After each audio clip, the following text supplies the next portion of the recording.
ایک ساتھی نے پوچھا ہے کہ کیا حیض اور جنابت کی حالت میں پہنے ہوئے کپڑے غسل کے بعد پہن سکتے ہیں اور کیا اس میں نماز پڑھ سکتے ہیں؟ حیض اور جنابت کی حالت میں پہنے ہوئے کپڑے میں اگر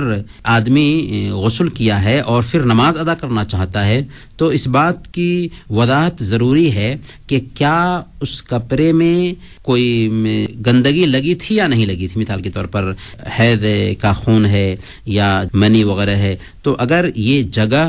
جہاں پر خون لگا ہے یا منی لگی ہے اس کو دھل دیا گیا ہے اور پھر اسی کپڑے میں نماز ادا کی جا رہی ہے یا اسی کپڑے کو پہن لیا جا رہا ہے تو اس میں کوئی حرج کی بات نہیں ہے. حضرت عائشہ صدیقہ رضی اللہ تعالی عنہ خود بیان فرماتی ہیں کہ کنت افرق المنی من ثوب رسول اللہ صلی اللہ علیہ وسلم، اللہ کے نبی صلی اللہ علیہ وسلم کے کپڑے سے میں منی کے اثر کو کھرچ دیتی تھی اور پھر اللہ کے نبی صلی اللہ علیہ وسلم اسی کپڑے کو پہن کر کے نماز کے لیے جاتے تھے.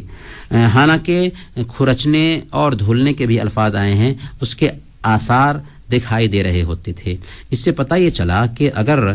کپڑے پہ حیض کا خون لگا ہے یا منی وغیرہ کے اثرات ہیں اس کو دھل دیا جا رہا ہے اور اسی کپڑے کو پہن کر کے نماز ادا کی جا رہی ہے تو